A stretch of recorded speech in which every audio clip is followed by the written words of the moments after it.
Chapter 11. Arnold and Flora ran along the rooftops of the city, checking to see if they could spot Lauren. It was obvious that she wouldn't be out in the open if she was taken by the gang. Arnold had no idea where to begin looking. He had thought at first to check her father's store, but concluded that that wouldn't make sense for her to be there. She was probably taken to one of their hideouts. Although he was an experienced player, he never bothered exploring the city. Its scale was much too large. If only he had done those side quests that random NPCs give, then maybe he would have at least known the geography of the city better. I should head to the Information Guild first. Perhaps they might have what I'm looking for. But is that really going to work? In order to discover the location of Lauren, he had to somehow seek information regarding all the best hideouts in this city. There were literally hundreds that he knew of, but he didn't know which were occupied and which weren't. That was where an Information Guild came in. They have their own league of spies who sometimes infiltrate organizations to obtain information. Information was valuable in this day and era. However, some was also expensive and hard to come by. In addition, it took a lot of time to obtain some information as well. Even if he was the son of the lord of the city, he was doubtful whether they would even allow him to speak to an executive. The executives were usually the ones who had access to exclusive information. If I was still a player, then I could just use coins to buy bribery gifts from the Star Shop to give to them. The Star Shop was where you could buy rare and limited edition items for a certain amount of money. Of course, it wasn't cheap. Given the situation, he had to find other ways to convince the executive to give him the information he needed. However, he had an alternative plan. Information guilds were the best choice when you want to find something out. But you should know who to seek that information from. Why are we here? Flora asked as she looked up at the Adventurers Guild and the adventurers in front of it. Likewise, they were looking at her. Not just because of her clothing but also her beauty. You'll see. Many of the adventurers were looking at the two of them strangely. Flora had a sword despite not wearing the right gear for adventuring. Then there was Arnold. He was only in a dark blue suit and pants and had no weapons. The people concluded that they were noble kids looking to flaunt their talents despite having no experience in adventuring. The two of them entered the guild. As expected of the guild when it was past noon. The entire guild was filled to the brim with adventurers. Oi! Don't cut in line. But we were here first.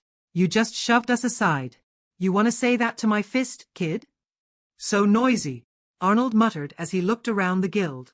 Bingo. Arnold made his way to the person standing next to the guild quest board. The person seemed like any normal adventurer waiting for new quests. Hey! Arnold called out to the person. Looking at the person's frame, it was a woman. Oh? She looked up and her eyes widened. It was expected of her kind to know the city lord's son's face. How may I help you? The person asked politely. She was wearing a rather thick cloak despite the hot temperatures outside. Flora decided to ask nearby adventurers if they saw a girl with red hair and blue eyes. Arnold lowered his voice and spoke. There exists no god. We are merely a simulation orchestrated by a higher being. He spoke in foreign tongue, specifically demon tongue. The person's eyes widened. Why you? How do you know our secret code? She grabbed Arnold's arm and pulled him into a corner. Arnold smiled silently. What he had just said was one of the most blasphemous lines one could ever spout in this world. It could mean one certain death by a million judgment polls. Not only the phrase but the language he used to say it could worsen the sentence they could give him. Even a person of high authority must never spout such words. The Pope does not allow such people to stay alive. Do you understand what would have happened if I wasn't one of them?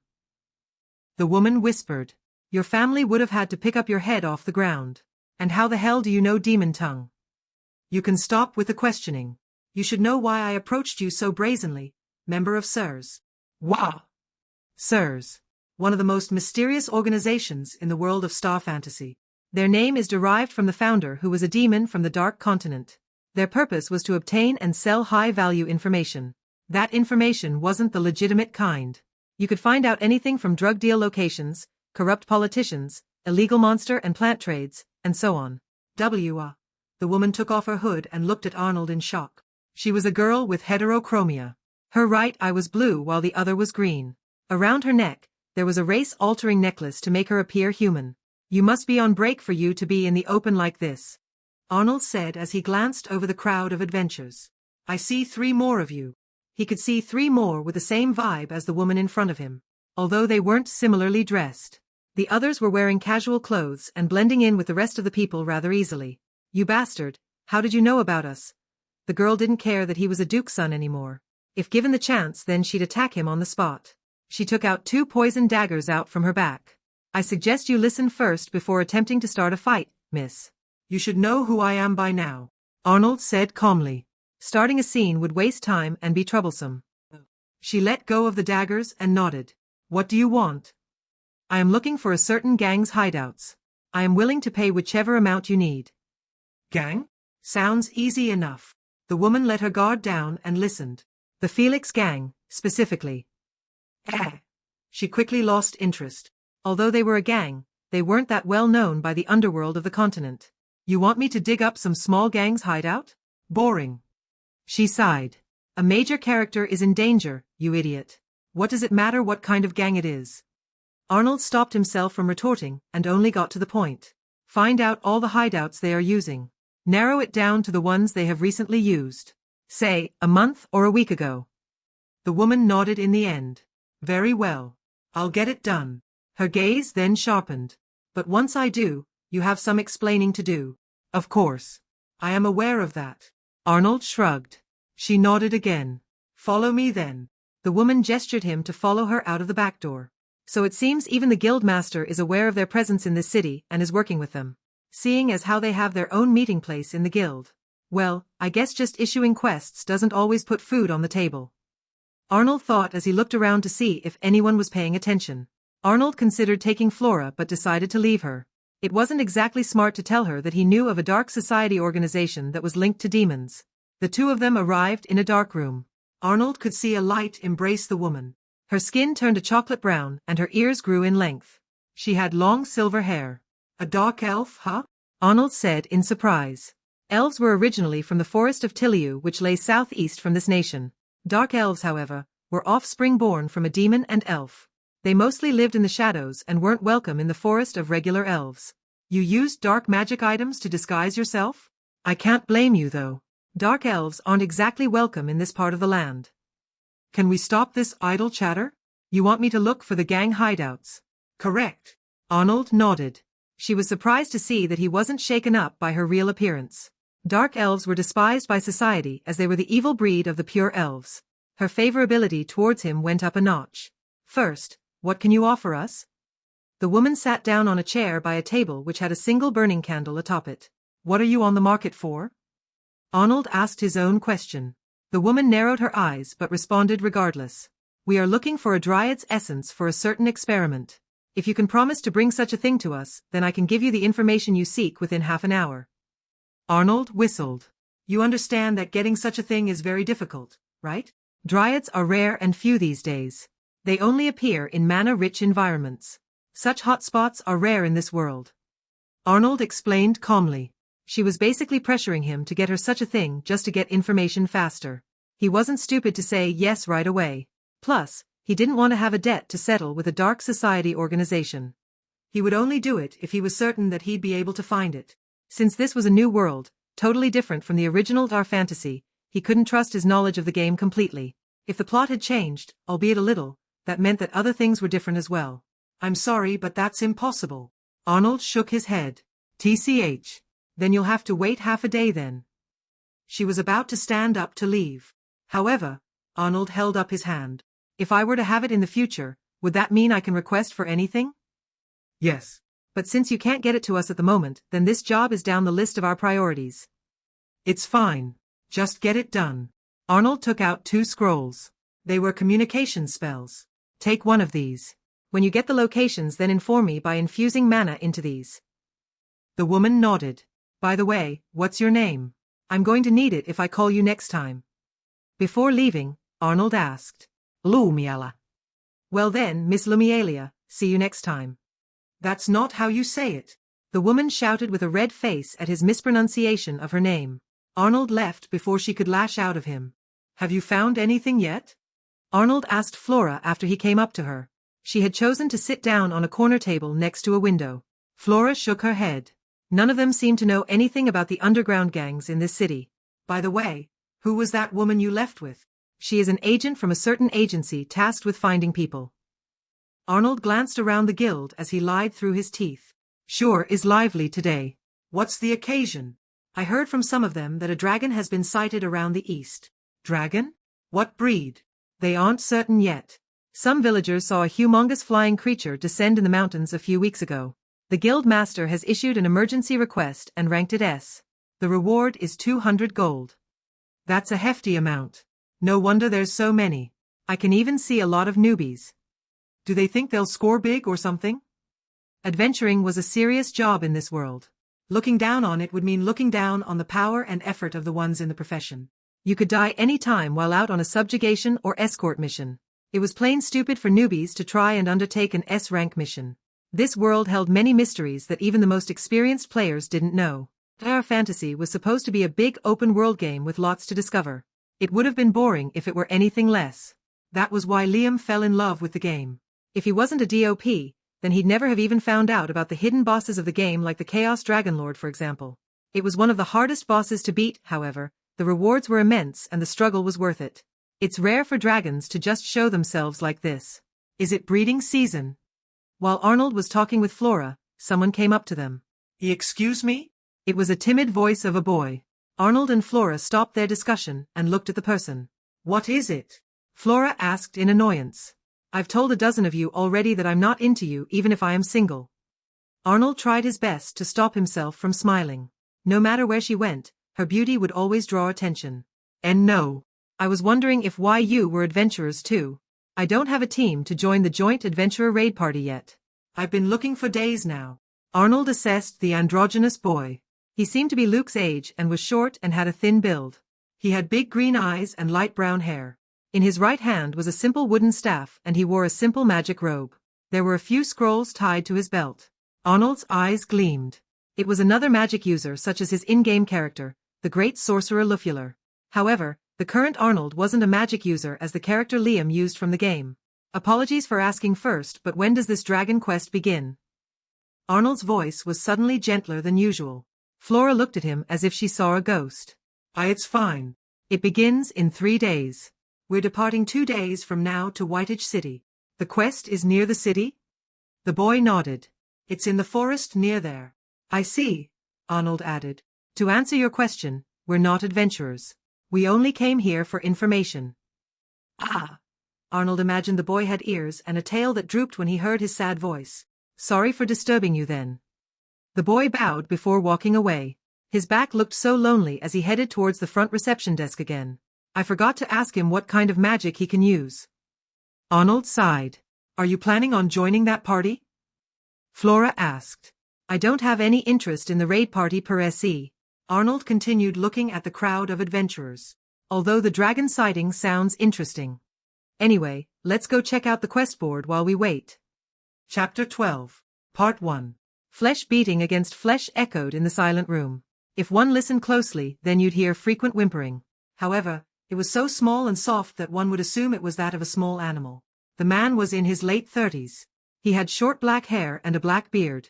His body wasn't as muscular as it were in his prime, but it was still filled with vigor and power. Sweat flew as the man pulled back his fist. Then he struck. Another punch landed on the woman's face beneath him. H.N. The young woman was a low-class prostitute he had picked off the street. Many wouldn't really involve themselves with such a prostitute as there were concerns of them having diseases and hygiene problems. The only reason he picked her off the street was because she was fairly beautiful. The man loved beating the faces of pitiful women.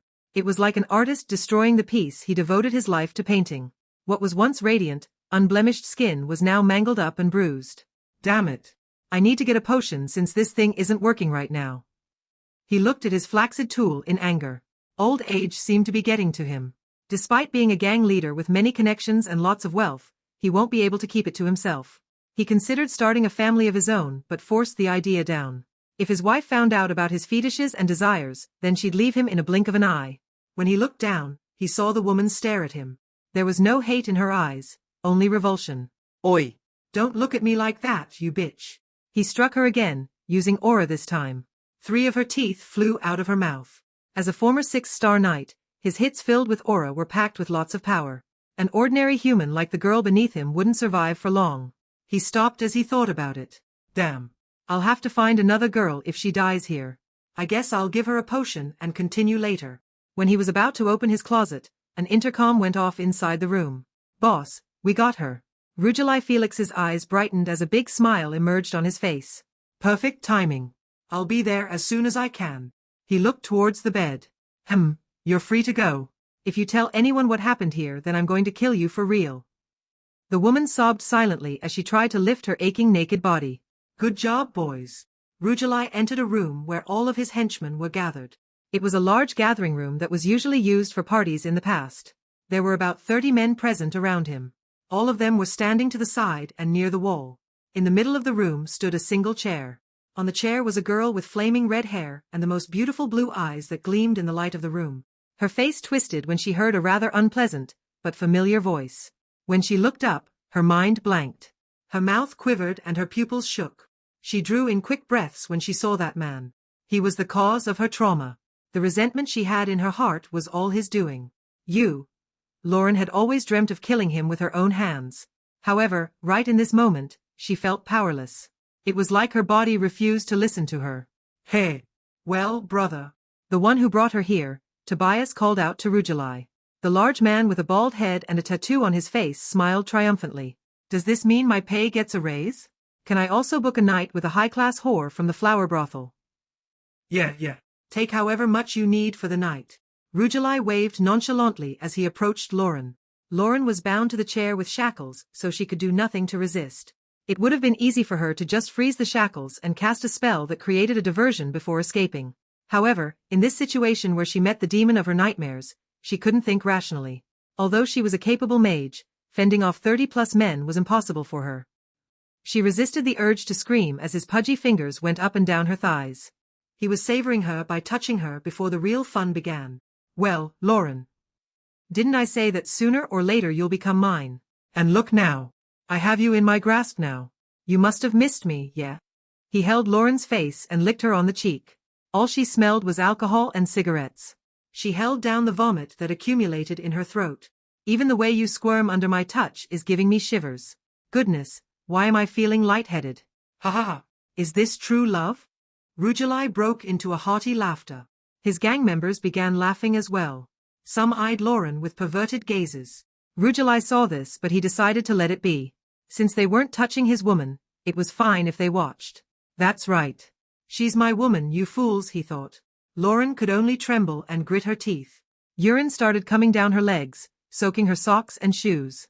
The chair was also soaked. One could tell by the look in her face that she was horrified. Her eyes had lost the light that made them shine a vibrant blue. Oh, kinky. I like that. Rujulai didn't show revulsion even as he saw her wet herself in terror. Then again, he was into weirder things. So boss, what should we do with the girl's parents? One of the gang members asked. As with the rest of them, he also wore a black cloak. Rujulai was so immersed with Lauren's beauty and feminine charm that he had completely forgotten about the most important matter. Since you have her, there's no need to torment them anymore, right? The man felt everyone's gazes on him. Wasn't the whole point for tormenting them because you wanted her? Rujulai pondered his subordinate's words. Lauren slowly lifted her hands after his silence. She saw a wicked grin on his face. His eyes were like those of a predator gawking at its prey. Kill them all. Not just the man who asked the question, but all the others gasped. I sent that a little. The man was about to argue before a knife went through his eye and pierced his brain. He fell down onto the ground silently. Lauren screamed. Rujulai lowered the arm that threw the knife. He kicked the man who kept interrupting him and took out his knife from the eye that it pierced. You see, I respect the opinions of my loyal subordinate, but there are just some lines you can't cross. Now that guy I just killed crossed it. Rujulai looked at all of his gang members and released his aura. Don't you dare tell me what to do. He bellowed furiously. His voice boomed through the entire mansion. Many cowered from his pressure. Lauren, who was right next to him, cried. Although Rujulai was out of shape and a little plump, he was still a warrior who was once a knight. He was also an experienced martial artist. No one would dare defy him. Even his little brothers, Tobias and Khan. After looking at Lauren, he smiled. Let's go, Lauren. My sweetheart. Part 2. Arnold and Flora had decided to go to a nearby skewer stand since Lumiala was taking so long. He had received a message from her a few minutes ago which was only one line. Almost done. She had cut off the communication a moments later. It was probably because she was afraid someone could use magic to listen in on their conversation. Should I have taken the request to find the essence? He didn't want any loose ends on his name, so he was hesitant. If he agreed to find it, then they would have had Lauren's location by now. It was a truly difficult choice to make. Problem was that he didn't know if dryads still spawned the same way as in Star Fantasy. They were usually tree avatars who bathed in the radiance of the world tree whenever it had its annual flower blooming, which happened in the Lyria, 3rd, and Relek, 9th, months. Many essence-spewing flowers would grow out of the tree, thus making it the densest mana field in the entire world. To spawn them, you had to use a divine fertilizer that sped up the world tree's flower blooming. As dryads weren't intelligent, the chances of the trap working was always 99%. Most players did this trap so they could also benefit from the world tree's blooming. It was believed that if you were to enter the mana field around the tree and stay there for several days, then your MP would rise by +2 daily. Arnold didn't necessarily need this before since he was already at max level and couldn't go further.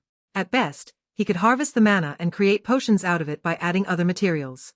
Then again, the trap glitch didn't exist in the earlier patches of the game, so he never got a chance to try it out.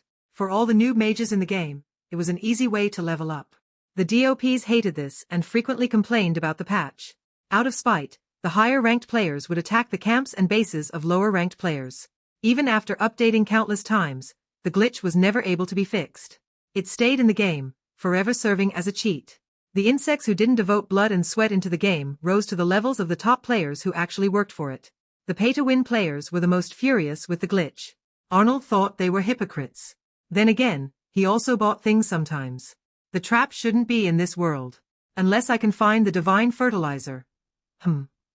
If he failed to find the creature and extract its fluids, then he'd have a whole organization on his behind. Sirs wouldn't just leave him be. He wasn't yet sure how big the project was that they were doing. He wasn't sure if he wanted to find out. Didn't you say you found someone who can help us? It's been 5 hours already. Flora grumbled and chewed her 10th skewer. She's already this lively despite the fact that she looked like a corpse this morning. Arnold thought and smiled wryly. It was as expected of a swordsman who could adapt to any given situation so fast. Patience is a virtue, Your Highness. Don't call me that in public, you idiot. By the way, where did you get that sword? Arnold pointed at the rusty sword at her waist. You said earlier that you used it since your other weapon broke, right? I found it near the corpse of some merchant. That was when I was fleeing using the highway. Although the sword isn't a magic weapon like my previous one, it's pretty sharp. Flora did a few practice swings.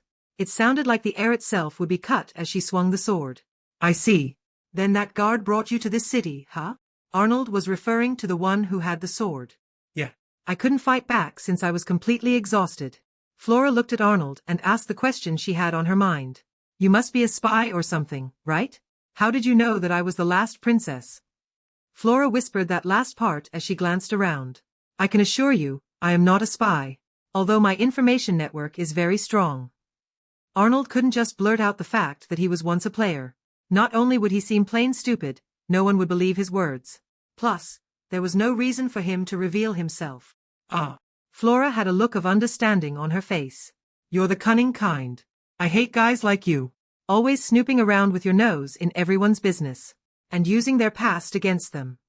A pout emerged on her face. In response to Flora's words, Arnold shrugged.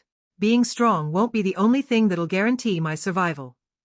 What's up with that? I managed to survive so far on strength alone. Flora said proudly as she puffed out her non-existent chest. You really shouldn't compare the two of us. Arnold thought and sighed. Although Flora was a genius when it came to swordsmanship, she wasn't the kind who really used her brains much. No matter how many times she used to study during her time as a princess, she was never be able to change that. At this point she could barely read and calculate basic equations that even 12-year-olds should know. But what she said was right. Her swordsmanship more than made up for her lack of intelligence. Rather, you could say she was smart with the sword. During life or death situations in a fight, she could reverse the situation by analyzing her opponent. It had happened many times in the past.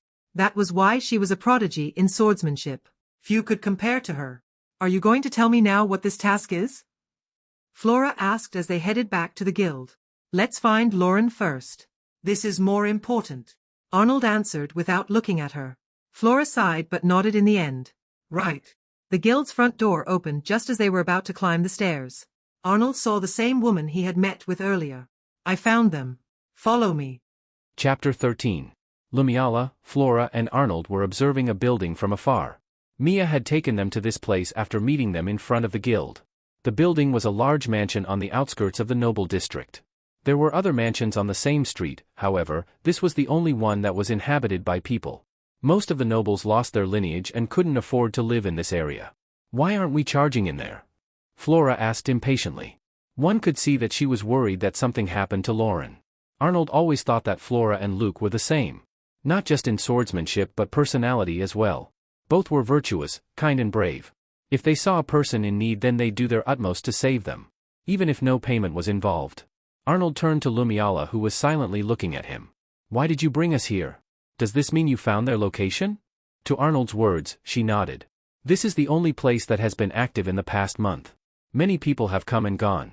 I tracked their activity during this past month and found out that they have been bringing different prostitutes back and forth for their leader. The flowery brothel's manager complained that her workers always come back bruised. She was eager to share all of this with us. I see. How did you find out so fast? Flora and Arnold were both astonished. Lumiala smirked proudly at Arnold's question. It's no big deal. I had some contacts in the entertainment district help me out. The process didn't take long since Rujulai is well known. Not for positive reasons though. That's not anything new, now is it? Arnold sighed. Rujulai Felix was once a famed knight in the Imperial Army. He was one of the strongest tankers in the Empire's history and thwarted assaults from enemy nations in many battles. Although he was a minor character, Arnold still knew about him. After his falling reputation plummeted even further, he went into depression and committed his first crime. He murdered the man who slept with his wife when he left for war. After coming out of prison, Rujulai's life was completely destroyed. His wife left him, his family scorned him and he was dismissed from his position in the army. He was once a platoon leader and worked directly under the Duke. That didn't last long since he fell from grace. Such was the life of most warriors. After that he turned to crime as a means to survive. His other two brothers who were already at the bottom pit of society before him, joined him. They plundered, murdered, kidnapped, smuggled, etc. Not long after he became a notorious gang leader of a bunch of criminals. They called themselves the Felix Gang. Since Rujulai was a commoner, he had no family name so he used Felix as his surname as well. My understanding of what happened is that Lauren killed him after she became an elite mage. She knew as she was before that she didn't have the power to kill the demon from her past. Whenever she saw him, her throat would clog up and her body would go numb. It wasn't an issue over who was strong. The mental scars he inflicted remained in her heart forever. Some way or another by being comforted by Luke, she gained the determination to eliminate the demon from her past. Of course, she fell for him not long after. Arnold thought about the kind of hero Luke was. His charisma alone was what drew others towards him. Handsome, strong, kind, brave, there were few women who could say they didn't fall for him. It's no wonder why so many strong and famous women joined his hero party. I see movement. Mia muttered. As a dark elf, she had even better vision than an eagle. As with dwarves who were born with exceptional dexterity, elves had their own racial trait. Elves were the most suited race for archery because of their good eyesight. Other races such as the demi-humans had racial traits related to their passive skills which were enhanced body arts. That was what made them such powerful natural-born martial artists. Let's wait before charging in there. Chances are that she's not even here. We'll only upset the gang if we act rashly now. Lumiala said to them, in a whisper this time. So, why are you still here? Arnold whispered back. There are things I must retrieve from the gang's hideout. Since you're only here for the girl, I can take their others' assets, right? Well, whatever. Arnold shrugged. He released his aura dimension and took out his aura sword. An aura sword was a weapon that could freely enter or exit the user's spatial dimension which required aura rings to open. The user must infuse aura into a certain ring that activates their aura dimension and take their desired weapon out. In Arnold's case, he had a dark sword that radiated a blue ash. Since Arnold was a natural aura user, he quickly learned to use this at a very young age. This was much better than carrying around a sword at your waist. It seems that there are minimum guards today. Usually the entire street is full of his men loitering around. They would come and go into the mansion all day. Either the boss is busy in another city or he's inside his room with a prostitute he likes. Lumiala read the report that she took out of her bag. So there's a high possibility that he's violating that girl. Flora gnashed her teeth. Let's not jump to conclusions. What do you know about the average level of strength of the gang, Mia? Arnold asked. Well, I guess I'll allow you to call me that. Anyway, there are 6 3-star mages. The rest are all swordsmen and spear users. This'll be troublesome. At least everyone isn't here today. Oh, right. Arnold took something out of his pocket. It was a mask and a strange necklace. I want you to put this on. He gave the necklace to Flora. I don't need your fancy magic items to help me fight. She refused to take it. It will change your hair color, idiot. Your purple hair stands out too much. I'll wear the mask since my face is well known. Flora took the necklace and put it on. It's not doing anything, though. Her hair was still purple. Sigh. You have to tap the gem for it to activate. After saying so, Arnold jumped off from the roof of the mansion they were standing on. Lumiala was about to shout to ask what he was doing but decided to stay quiet. Flora soon followed. Why are these two just walking up to the mansion? A surprise attack would have been better. She stomped the roof in frustration. At first she had made a sketch of the mansion and located all the possible entrances besides the front door. They could have gone at night when everyone's guards were down. Ugh, I can't believe my first big job is going to be like this. Lumiala summoned spirits around herself to help her fight. She joined SIRS only recently on the recommendation of her mother, who was a high executive of the organization. Her mother had been in the dark society for many years by now. She must be watching somewhere. I better not screw this up. She didn't reject the job because there was something for her to gain as well. She could take down an entire gang and gain control of their contraband, supply routes, weapons, etc. It was nothing in comparison to her mother who killed an entire family of royals along with the monarch on her first mission, but it was at least something. Lumiala thought back to the conversation she had with her comrades before she met up with Arnold. How did he know about us, Sis Mia? One of the others asked Lumiala. He had an uneasy expression on his face. I'm not sure. I made sure to erase any traces of us snooping around. It's a mystery how he found us out. Still, Mia bit her lip. I think it's a good idea to stick close to him. If he could find out about our organization's activities in this city, then there's no telling what else he knows. He might have information beneficial to us as well. The four of them were in the same room Arnold exited earlier. They entered right after Arnold had left. Besides Lumiala, the others were all men. What do you mean? Another man asked. Even the highest-ranking nobles of this nation have no idea we're operating under their noses. I mean, haven't we been living on some nobles' expenses without them knowing? You're right. It just doesn't make sense. If a noble found us out, then they'd immediately inform the emperor. SIRS HQ was located in another faraway location. It was only recently that they decided to send out small groups of their members to gather intel that may be useful for their organization in the future. During their stay in this city, they hadn't found anything interesting thus far. It was the usual nobles committing crimes like rape, extortion, slavery, bribery, and so on. Nothing that could be used against rival organizations had popped up. However, that might change with the sudden appearance of the city lord's son. We need to find out how he knew about us. We aren't even that widespread. SIRS was a feared organization, however, they weren't known to many. The few that knew of them were high-ranking officials from other nations. News of them being in this empire's lands shouldn't have spread. Unless... Mia's eyes widened as a possibility arose. Her body shuddered. Unless? All three of them were confused by her voice's sudden change of tone. What if he's the leader? The others gasped. The leader of the criminal dark society organization had never revealed his or her true face before. Not even his most trusted subordinates know anything about him. Where he lived. What his actual job was undercover. What his name was. These were but some of the mysteries of their leader. No way. The boss is that kid. One of the others sounded doubtful. It's just a possibility. If he was the boss, then there was no reason to ask assistance from our small group. But still, don't you find it strange that he could locate us this fast? He entered the guild as if any normal person would, but in truth he was looking for us. I bet that woman that was next to him was his bodyguard. If you're right then, should we tell the others? No. We also shouldn't tell him that we know. Perhaps he wants to stay hidden. Mia concluded that he didn't want others to know of him. How should we test if he's really the boss, Sis Mia? One of the other dark elves asked. Lumiala held her chin and pondered. The fact that he was so young wasn't the issue.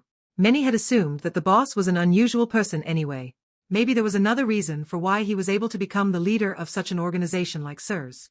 All the leaders of SIRS had been ranked as a 9th star warrior or mage. There was a high chance that Arnold was the same. As with most 9th star powerhouses, they stop aging once they reach the pinnacle of humanity. Maybe Arnold became a 9th star powerhouse back when he was 16 or 17. Maybe I'm thinking too hard about this. Lumiala thought to herself. For now I'll follow him around and try to stick as close to him as possible.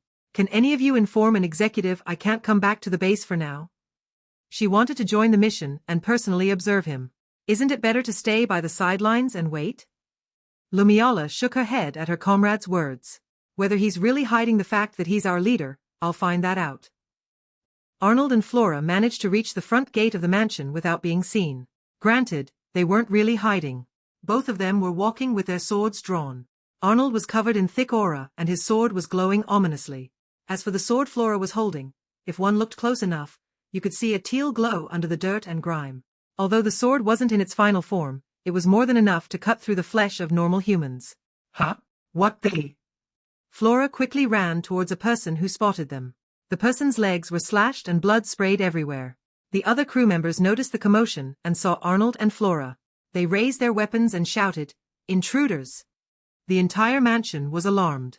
Yet Arnold and Flora were still gracefully attacking whoever attacked them. Arnold first aimed for the mages. He could tell who were mages since he was very adept at sensing mana. Eek! He caught one of them and hit him in the back of neck. The person fell down limply. It wasn't enough to kill him, just make him unconscious. Ora! One of the others threw a throwing spear at Arnold. Arnold blocked the spear by shoving another mage in front of him. The mage died instantly since the spear impaled his heart. He crushed the man's face with one punch. Ha! Take this! You really shouldn't shout during a sneak attack. Arnold used the hilt of his sword to strike the two who tried to attack him from behind on their temples. His sword's blue arc of aura was both graceful and beautiful. Despite his violent nature, he had such gentle aura control. It was like a gentle flowing river on a warm summer day. Said river was actually a deadly weapon that could sharpen his weapon to make it cut through steel. Flora, on the other hand, was crushing the men with raw power alone. Unlike Arnold who made clean cuts, she battered her opponents until their bodies broke. What the hell? This monster. Me, a monster? You kill indiscriminately and steal from the poor. Flora grabbed the guy who shouted that statement earlier. She headbutted his face, which caused his nose to break and his forehead to cave in. Growing up as a princess, Flora was required to include community service in her daily activities. She loved going to the slums in the kingdom and making soup for the children there. Oftentimes, she would teach the children how to fight as well. It was unexpected of a princess, but the children loved it. Spending time with the children in the slums was the only time when she truly enjoyed herself. After losing all of that, she became a shell of what she once was. Those innocent children were also killed in the invasion of the theocracy. She was mad. She was taking that vengeance out on them now. Why was it that the innocent had to die? Flora bashed the face of a man with her elbow. She rampaged further by charging onto a group of men and stabbing the sword through all of their hearts. It was a slaughter. Flora! Arnold called out to her. Flora! What? Flora finally looked at Arnold after she breathed deeply. Those men are already dead. She finally noticed that she was still hitting a man in the face. That said, his face was all bloody and mangled up. Oh! Arnold pointed at the open front door. There were bodies everywhere on the ground. Most were barely alive. Arnold had only left some alive since not all of them came charging with killing intent. Let's go. Chapter 14. What is this? They're monsters. Lumiala shouted in her heart. She had been watching from a nearby bush to see how the two of them were fighting. To put it into simple words, she was both scared and astonished. She had never actually seen warriors fight before. She was a spiritualist after all. She spent most of her time living in her tribe's dark elf settlement in the Kulb Mountains and trained with her family and friends. Arnold cut through his opponents with elegant strikes as he moved like the gentle flow of a river. His cuts were both deep and clean. Even now there was no blood on the sword or himself. He looked just as he were before this fight even started. In comparison, Flora fought like a barbarian that just learned how enjoyable it was to use weapons. Her face and body was covered in blood. She used both her body and sword to destroy her enemies. Punches, kicks, charges and so on. The two weren't similar at all, yet both of them fought like magnificent swordsmen. Lumiala had never seen such skills right in front of her. Her mother was also a swordsman, but she couldn't really remember the style she used. It was probably on the same level as these two, if not higher. Strength didn't matter at this point. Both of them were in a league of their own. I should concentrate on infiltrating the leader's office. This street's name was Eugen. It was located right next to the Commoner District. The bad side of the Commoner District, that is. Crime had been high in this area for decades, which was why the nobles decided to leave behind their mansions and live in another part of the city. Most of the gangs came from there. If any gang members were nearby, then it'd take 10 minutes or more before they arrived. As the other mansions on the street were uninhabited, they could use the properties as shortcuts to reach this mansion. I need to hurry before their reinforcements arrive. She didn't really think that Arnold and Flora would stay to protect her. Their objective was to eliminate the boss and take back Lauren. Lumiola remembered Arnold's words. I want you to take some documents for me. It concerns a certain building. It's located at. I wonder what he wants those for. Well, whatever. After sneaking past the gangsters who were charging towards Arnold and Flora, Lumiola jumped through a window. The entire mansion's great hall was dark and quiet. It was like everyone had left to go outside. I smell blood. Being a hunter and tracker, Lumiola could smell from far away. The inside of the mansion had a thick iron smell to it. What's that sound? She kept hearing flesh striking flesh. It was like someone was punching another person. Lumiola wanted to go check it out, however. Her only objective was getting whatever valuable documents were inside the gang leader's office. She erased her footsteps using sound magic and crept up to a nearby statue. She hid behind it and looked around. It's pretty dark, she whispered and took out a bag filled with powder. This particular powder was a magic crystal that had been crushed into tiny particles. It was now similar to a dust. Lumiola took a deep breath after throwing the dust on her hands. She exhaled deeply, which made the fragments scatter through the air. As I thought, she muttered when she saw the detection magic sensors. The fragments made it visible since magic and crystals are both components that consisted of mana. She looked around and saw that there were multiple crossbows aiming in each sensor's direction. If an intruder were to touch one, then the bow would shoot a bolt at the target. Lumiola smirked. It was easy for her to evade all of those bolts even if she were to trigger them. She had a special racial trait of elves which made their bodies extremely flexible.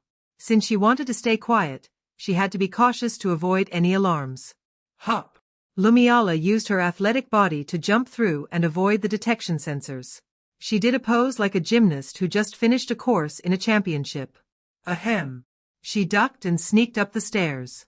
Luckily for her, the stairs didn't have any traps like the Great Hall. Since the stairs were the only way up, she would have had to climb a second-floor window if the stairs were riddled with traps as well. That was too troublesome. Lumiola snuck up the stairs as she kept hearing those strange noises. She didn't have the time to check what it was.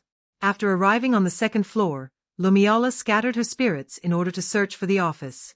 Doing it herself would take too long, so she had her spirits do it for her. They would only need to signal her using their spiritual link. In Star Fantasy, spiritualists were people who could control elementals of nature: earth, fire, wind, and water. Light and dark elementals existed, however, not many are able to use it. An example of a user of the light elementals would be the Fairy Millennium, a ninth-star powerhouse. Spiritualists could also summon the elementals' monarchs. There were stones called monarch summoning stones which were quite difficult to find on the market and expensive.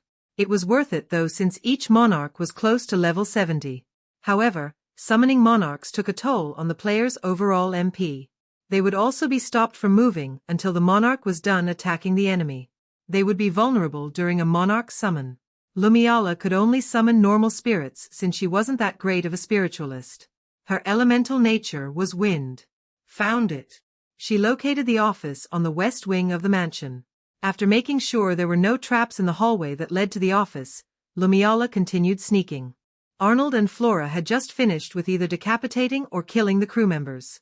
Flora was covered in blood from head to toe. In contrast, Arnold's suit was just as clean as it was when he put it on this morning. The two were about to take their first step up the stairs when they sensed two presences behind them. Oi, oi. You killed our precious henchman. A remark came from the gate of the mansion.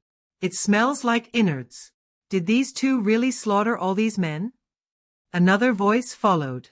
Arnold and Flora turned around and saw two men. One was a muscular man with a bald head, tattoo across the right side of his face and a piercing through his nose. In his hand was a chain and sickle.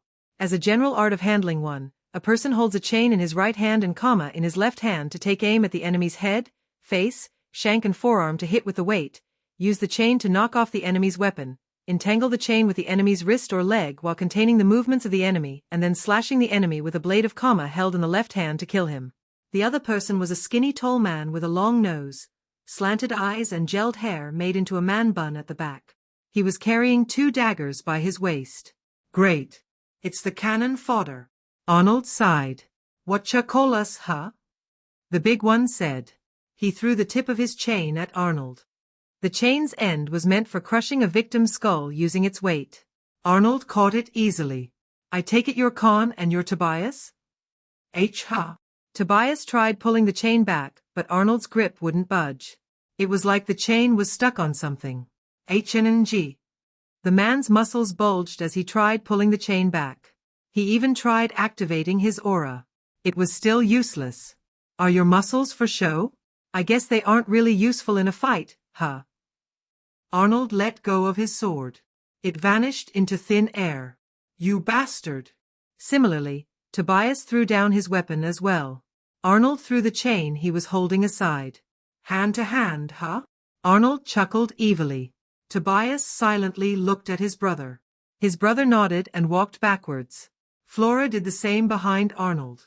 You're going to die, you little shit. But first, I'm gonna rip that mask off your face. After that, I'ma skewer you into pieces.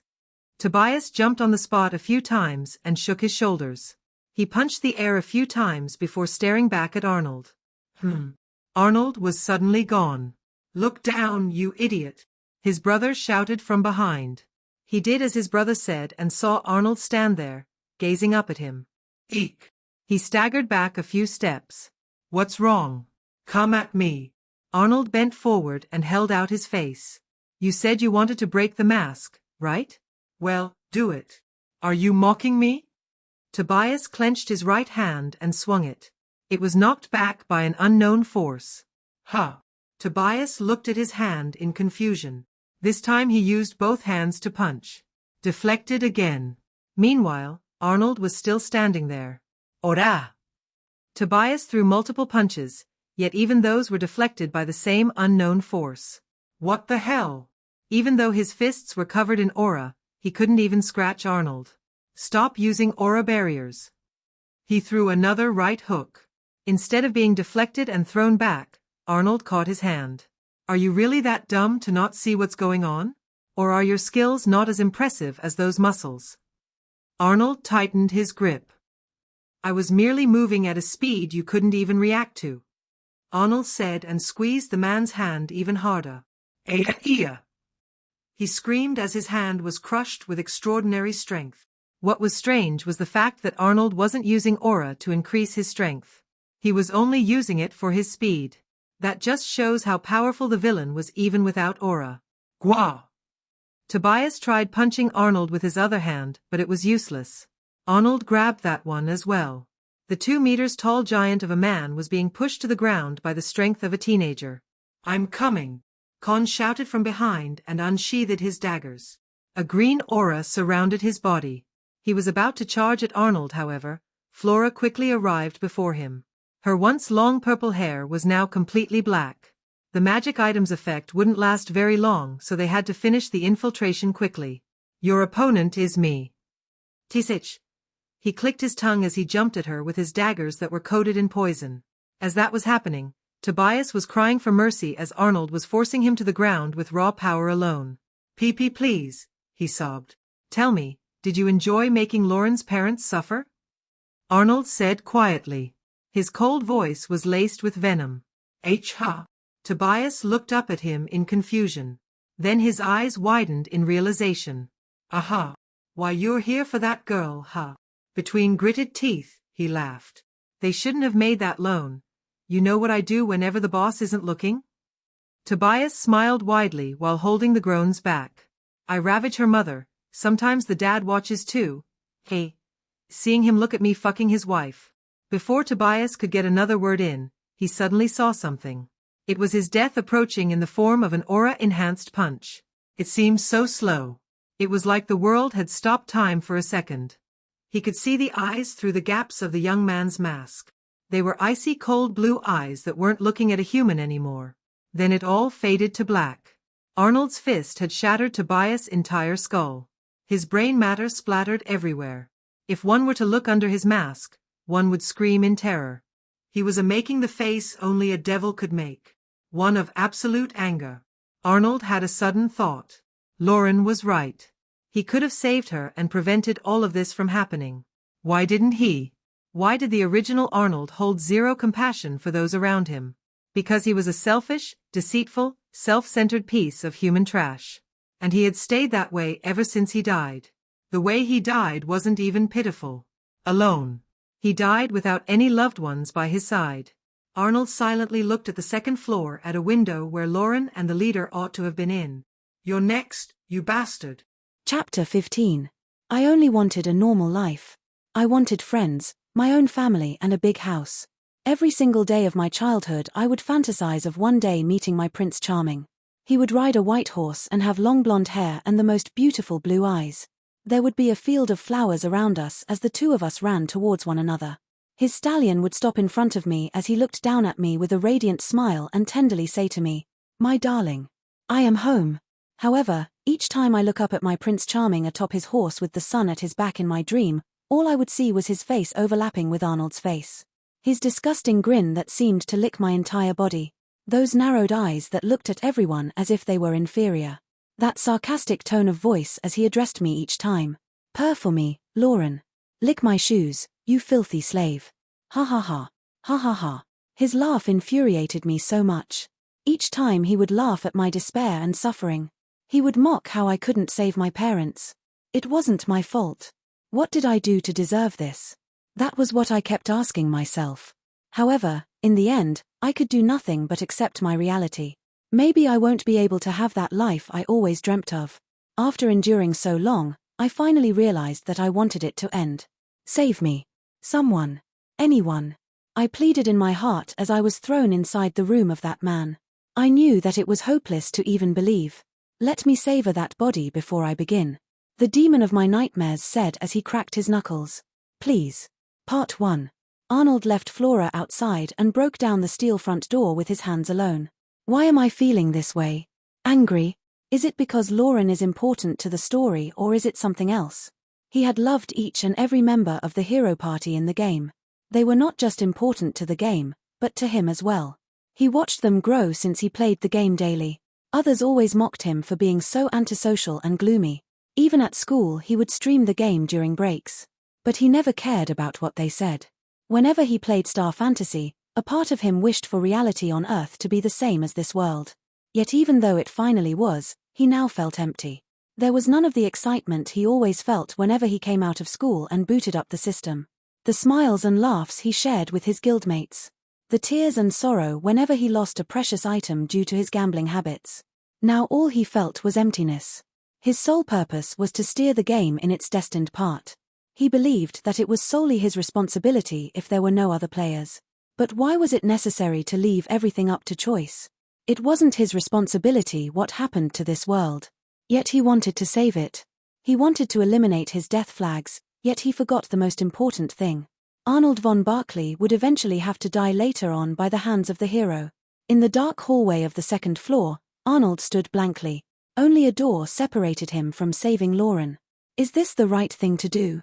Changing fate so everything can happen how it happened in the game? If so, then it could only be described as shallow. Why try and change things so it could satisfy him? Was it even possible for everything to end how it ended in the game? Like what was mentioned before, he would die. Was that it? Get reborn, change fate, die and watch how everything else goes from the afterlife. Arnold bit his lip. He broke down the door of the bedroom. And there they were. A bloody and naked Lauren lying on the ground and a man sitting on the edge of the bed. The man's knuckles were covered in blood. Arnold's face hardened under the mask. Lauren seemed on the verge of death. The only indication of her being alive were the frequent groans. You finally came. Rudely took a cloth that was on a table. He wiped his hands and stood up. You disturbed my playtime with this lovely maiden, intruder. Man, why did I install noise-cancelling magic in this room? If I had known what was going on then I would have dealt with it myself. Even my door is infused with magic so that no one else but I can open it. But it seems you broke it rather easily. Rudely stood up and threw the cloth on the ground. It landed near Lauren's bloody face. There was a pool of blood underneath her head. Arnold clenched his fists. There was no telling how many times he had punched her. Even when Arnold hit her in the past, it was never to this extent. The interior of the room was dark. A window nearby blew cold wind inside the room. As the blinds kept blowing and light entered, Arnold could see that there were multiple women on the floor. Some were unconscious and others were huddled in a corner, too scared to move. They probably thought that they too would be killed by this mysterious individual. Since you could come in here, that must mean you defeated my subordinates and my brothers? Arnold nodded silently to his question. I see. Rudoley was calmer than Arnold thought he would be. A majority of his gang was taken down and his brothers were also killed. The sounds of fighting had stopped long ago, which meant that Flora already killed Con. Aura rose from Rudoley's body. He got into a stance. Arnold finally got a good look at his face. He was extremely ugly. The right side of his face was scorched and most of his hair was also burned. Oh, you curious? Rudoley noticed Arnold looking intently at his face. He pointed at Lauren, who was lying on the ground. This girl was a handful. First she was obedient, but then she was going crazy when she was brought to my room. I didn't know that she was such a strong magic caster. If I didn't activate my aura, then I would have lost more than just my handsome face. Well, afterwards I taught her a really good lesson. Broke her jaw by accident in the process. It happens, I guess. Sheesh, I need to work on my temper. Rudoley shrugged as if he didn't have a care in the world. Original Arnold knew the kind of man Rudoley Felix was. He beat up women for pleasure and tortures them to satiate his sadistic tendencies. His body was overjoyed at destroying the face of the one he had fallen for. Arnold gritted his teeth. Before we start, who are you exactly? My name does not need to be given to someone who's about to die. Arrogant, aren't we? Whatever then. Rudoley's smile vanished the next moment. He covered his entire body in red aura. The interior of the room was brightly lit up. He beckoned Arnold with his hand as he circled around Arnold. The room was fairly large, so there was a lot of moving space. Come on. Rudoley roared. Arnold clenched his fists and charged at him. Gwa. His fist connected with Rudoley's face. That punch was so strong and infused with so much aura that he flew through a wall. Rudoley was blown into the hallway. Ooh. What the fuck? I didn't expect you to be this strong. Rudoley moved his lower jaw a few times before spitting out a clot of blood. Before he could get up, Arnold had already appeared before him. He threw another punch, however, Rudoley managed to dodge it. The wall collapsed behind him. Phew. Rudoley sprang to the side after avoiding the blow. For a kid, you're strong. But not waiting for your opponent to be ready is very uncouth. So you expect me to wait until you're charged up? I'm not that nice. Little brat. The two threw consecutive punches. Sometimes Rudoley was blown away, oftentimes it was Arnold. If looked at it from another perspective, the two looked evenly matched. Both were equally strong, however. It seemed that Arnold had the advantage when it came to speed. If an ordinary person were to be there, then they'd have no idea what was going on. The two of them had a constant back and forth which caused most of the mansion to collapse under their exchange of power. Arnold charged at Rudoley after manifesting his sword, to which the latter brought out his own weapon. It was a great sword. Arnold and Rudoley clashed blades. The sheer shockwave made the hallway rumble. The windows cracked under the pressure and much of the floor broke further after each exchange they had. What a strange swordsmanship you have, kid. Rudoley roared as he swung his great sword using the momentum from the spin he did. Arnold stabbed his sword into the marble floor and blocked the strike using the floor to stop most of the force. Where'd you learn that? Are you from another nation? Even as the two were locking blades, Rudoley continued babbling on. Arnold took the initiative to attack this time. Surprised by the sudden increase in strength behind the strikes, Rudoley grunted. A beautiful dance of swordsmanship continued. Though, one would expect the one with the bigger sword to be at a disadvantage, that wasn't the case at all. It was like the sword's weight wasn't an issue at all. You get my blood boiling, kid. I can't remember the last time I fought against such a worthy opponent. You must be a well-known swordsman from where you come from. With a kick to Arnold's stomach, Rudoley jumped backwards. Even if he was holding out on his own, Arnold was still much too fast. There were no pauses between his blows. The only time he would ever stop was when he gained distance. Sweat poured down Rudoley's chin. He exhaled deeply.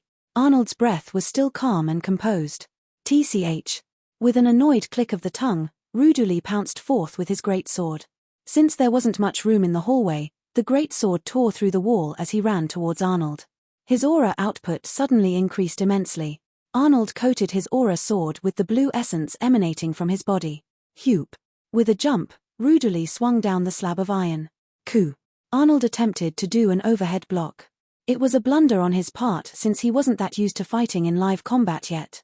His knees dug into the floor. Ha ha ha. How's that? Rudely kicked Arnold in the face since the latter was too preoccupied with blocking. Arnold flew back a few meters and crashed into the wall, breaking it. Kaya! Ooh-wah! The women who were locked up inside the room screamed when the wall broke down. All they saw was the back of a young man as he unsteadily stood up. Damn! That actually hurt a lot. Maybe I shouldn't fight such battles again just yet. He had only used the moves he learned from Alex, so it was a little sloppy. I can't even use Arnold's martial skills.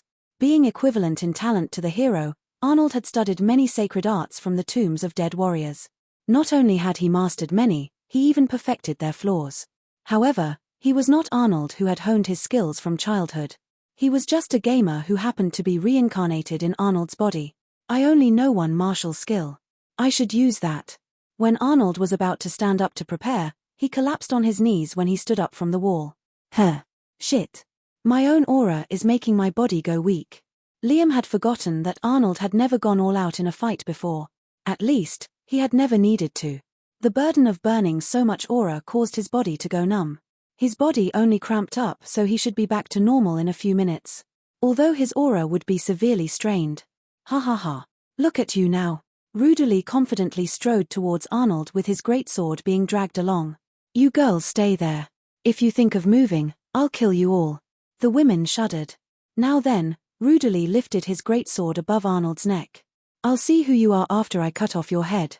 When Rudely was about to swing down the sword, a crash came from behind him. Tchem. Blooded, bruised, and having barely any clothes on her body, Lauren was leaning against the doorframe. She was panting heavily while gazing at the two of them. Lauren. Rage burned within Arnold's heart when he saw her collapsed figure. He could see two women standing behind her. The two seemed to have helped Lauren towards the door. Hey, I'm not done with you yet. Rudely made a shooing gesture. Go back into the room before I get mad. I'm gonna need to release all this pent-up stress from losing a majority of my people. The women shrieked when Rudely made eye contact with them. Arnold saw blood drip from Lauren's mouth as she tried to say something to him.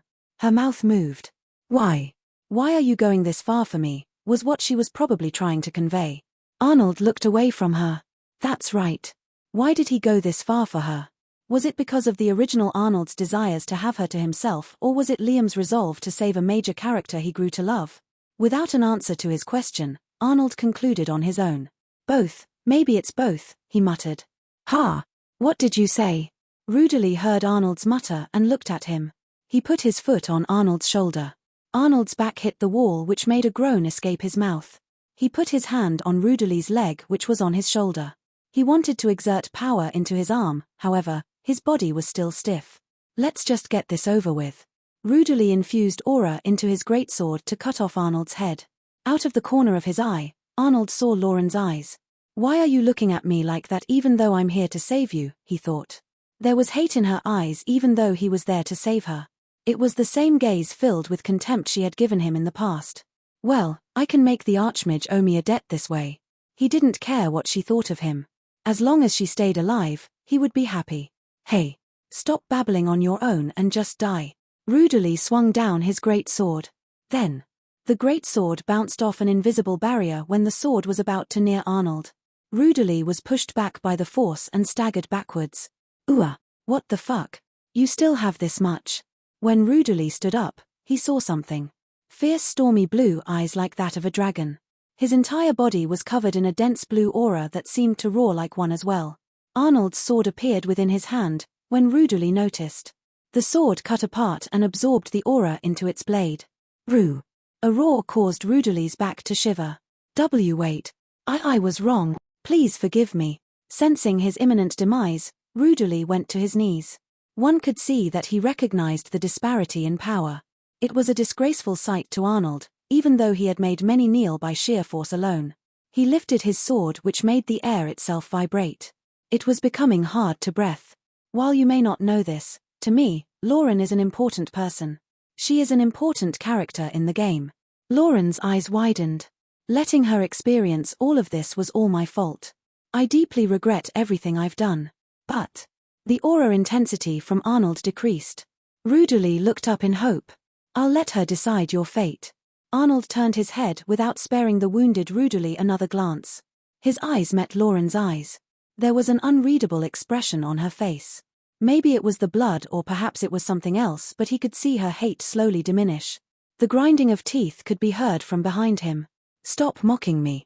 Rudely conjured aura blasts and threw them at Arnold. One could see that he used all his aura he had left, judging by the intensity of the aura. Arnold, whose back was turned, couldn't help but pity the man. He turned around and pointed his sword at the approaching attack which came from Rudely.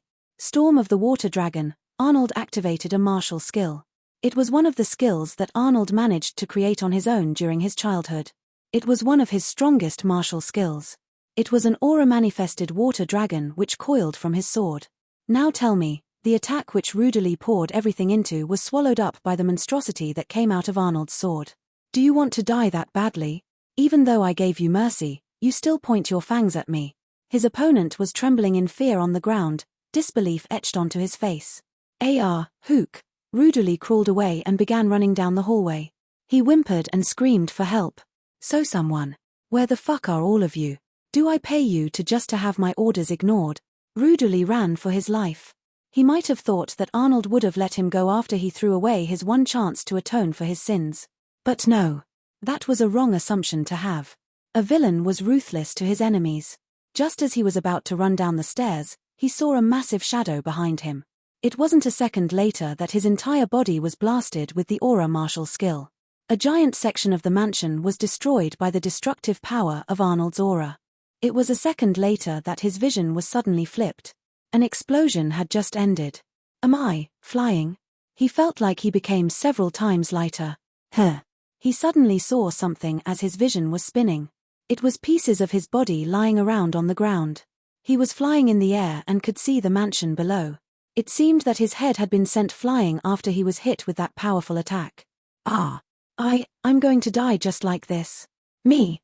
A great knight who served this empire. A 6-star knight. I shouldn't have slacked off all these years. His vision darkened. His brain had shut down. Rudely died just like that. A single head separated from its body. Part 2. When Flora was about to head up the stairs, she saw several people, including Arnold, come down. Every one of them were women. They held on to Arnold like maidens who fell in love. Arnold was carrying Lauren in his arms. He was silently walking down the stairs even as the women tried to talk to him. They kept thanking him over and over. You got yourself a harem, huh? Flora joked. She then saw the look in Arnold's eyes as he passed by her. What's up with him?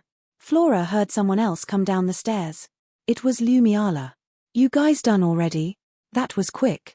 She was carrying multiple bags in her hands. Inside those bags were all the documentation that she needed from this job. Lumiala looked up at the portion of the building that Arnold demolished. So that was why I heard an explosion, huh? Anyway, we should leave while the reinforcements aren't here yet. Lumiala handed some papers to Flora. What are these? It was something he requested I get. I don't know what he wants it for though. Flora caught a glimpse of the documents. It was a list of people who owed the gang money. The other documents were of the stores that the gang owned through underhanded means. We should get going now, Lumiala said as she looked at Arnold's back. He was telling the women he rescued to go back home since more gang members would show up. Their lives would end up in danger again if they didn't leave soon. Each and every one gave Arnold a firm hug before leaving. Some told him to visit the brothels sometime. He only nodded his head mechanically. They were only happy that they were safe, so he didn't mind their expressions of gratitude. When the last one left, Flora and Lumiala approached Arnold. He was holding on to Lauren while gazing into empty space. He took off his mask and spoke. Shouldn't you be going back, Lumiala? You finally got my name right. I guess I should. If I don't hurry, then my squad leader will punish me. She smiled wryly. Arnold looked at Flora. It seems the magic item broke during your fight? Flora seemed to realize only now. I guess it did. We'll have to find some other way to disguise you then. We should make haste. Can you take Lauren? I need to talk with Lumiala. Take this potion and give it to her. Its effects should show after a few minutes. Sure. Flora took the unconscious Lauren and the potion with red liquid inside. She silently headed to the gate. Asterisk asterisk. Arnold and Lumiala waited for a while until one broke the silence. You must be curious about a lot of things. Arnold wiped his hands with a handkerchief. It was covered in Lauren's blood. I am. Well, I don't know what to tell you exactly. Arnold shrugged. Tell me this then, are you really Arnold von Barclay? That question made Arnold stiffen. Arnold feigned calmness. What kind of question is that? I was obviously birthed by Adriana and Marcus von Barclay. I'm just saying that it's strange for a person like you to go this far just to save a maid. I have a very good memory, so I remember all the things I've heard about you. How you're the scum of the Barclay family. You cause unnecessary trouble for your parents. You ruin noble gatherings in the imperial capital. You are the kind of person who would even kill your own servants for any small misconduct. None of the nobles in your father's territory like you. Lumiala took a breath before continuing. A prodigy of the empire in the ways of swordsmanship, yet is regarded as scum by the people. Tell me, did you kill the real Arnold? Are you a doppelganger from that undead queen's army tasked with spreading her influence? Arnold felt like the tension was released from his shoulders when he heard her remarks. He only shrugged. Well, what if I am? He secretly sighed in relief. If you are, then me and my superiors will do our utmost to slay you. So you guys hate the vampire lord too, huh? That is correct. We, dark elves, may have demon blood in our veins, but that does not mean we condone the actions of monsters. Arnold and Lumiala silently looked at each other. Both were extremely skilled at keeping their emotions from showing on their faces. Arnold's expression didn't even falter at all. In the end she gave up. I guess you're not one of them, huh? Then why did you go this far to save that girl? She looked in the direction Flora had left with Lauren. It is because she is extremely valuable to me.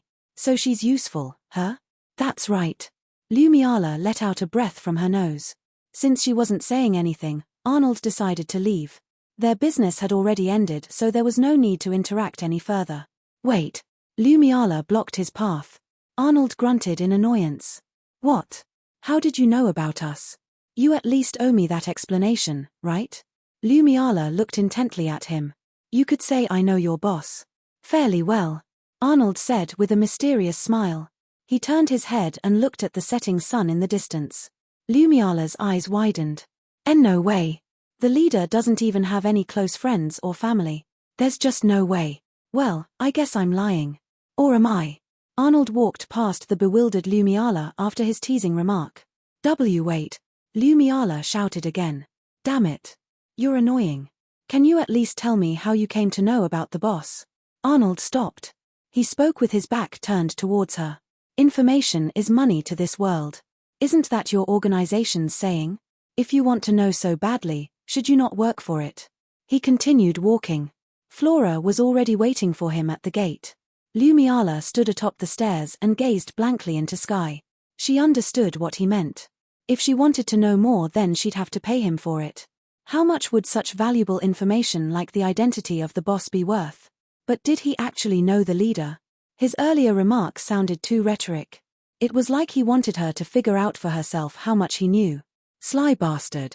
You don't want to tell me. Lumiala stomped the ground with a frustrated expression on her face. After a while of kicking the rubble lying around, she calmed down. She sat down on a nearby bench and gazed at the documents in her hands. Lumiala's expression was one of a person who was tired after a long day of work. If he does know the leader, then it'll probably be an amount I can't hope to pay. If he asked her to find a star-class item, then she'd have to give up. That was too much for a low-ranking member like her. Well, Lumiala looked towards the faraway Arnold and the strange berserker swordsman as they walked away down the street. I'll have to see what other surprises this Arnold von Barclay has in store.